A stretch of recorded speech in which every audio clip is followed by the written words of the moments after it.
Verliezen hier augustus waar de nieuwe wetterkering in Haas feestelijk openen. Een project van 34 miljoen euro.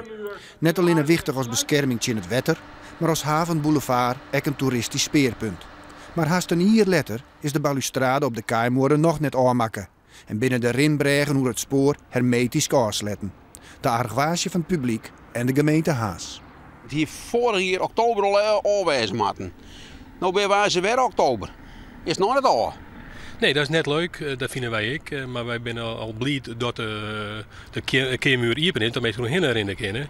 Nou, dit is een beetje een smetje erop. Wetterskip Friesland zit als eigenaar van de wetterkering, na het faillissement van de fabrikant, maar de handen in het hier.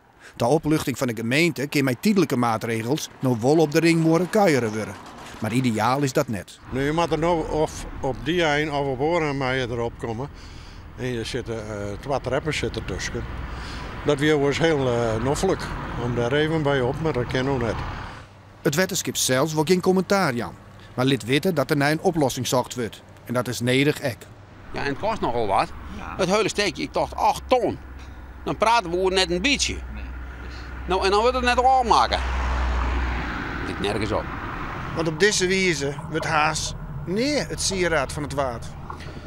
Nou, we hopen wel dat er zo snel mogelijk een einde komt, dat loopt.